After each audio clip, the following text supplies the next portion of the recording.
have to have an investment in R&D.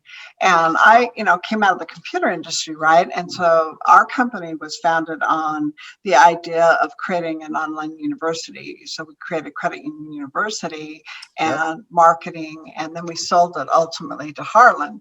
So through that process, though, we were always investing in R&D. And as the founders, my husband and I, we were constantly realizing that it wasn't about, frankly, the paycheck we were bringing home. It was about the idea that we could reinvest that and stay debt free and be able to build knowledge, right?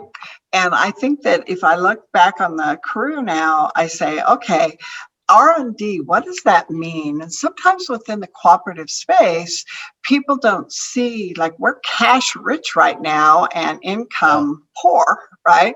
And I look at the industry and I think of the amount, I watched your annual meeting and your opening remarks and the amount of investment you're putting into the future. And I put a little check mark to myself about you're really heavily involved in R&D, not just acquisitions. I mean, you're creating. Yeah, and that is not only industry efforts. We were one of the original involved in CU Ledger and a number of other organizations, MDC, but I put in place a minimum of 5% of our revenue. So as our company grows, there's more investment annually back into the business, into technology and infrastructure. And, this year alone, it's above that. And we just had a meeting this morning. It's going to probably duplicate next year, 50 million in terms of what we're investing in technology and tools for the consumer and meeting James.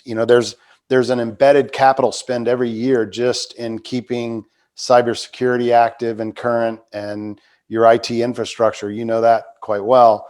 So that's probably 10 million, but the rest is really investment in new tech and figuring out how to position credit unions to be successful against Wells, B of A, Chase, and the other guys. And, we open accounts at all those other guys. So we use the experience.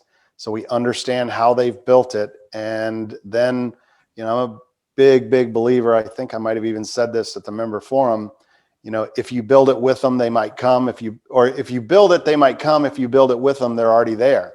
So using credit union input and we've sent teams out to sit in credit union branches, in their call centers, in their loan departments to understand how easy it is to interact with us, because anything we do, it's going to impact their experience to the member, number one.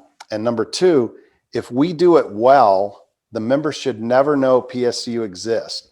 We make the credit union look just like those other guys. And that's the whole goal in it. And being behind the scenes is fine for us. When something goes wrong, the member doesn't want to hear from the credit union, that's our partner PSCU.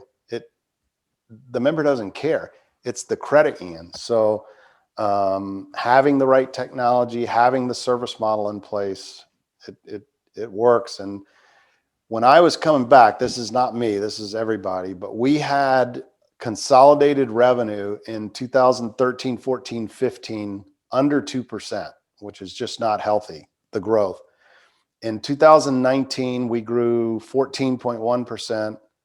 Last year, 16.7%. This year, I just saw the report, about 11.7%, and next year, 13.5%. So, 50% growth in our company over 4 years means opportunities for our employees. It means we're doing the right things for credit unions, and we got to keep at it.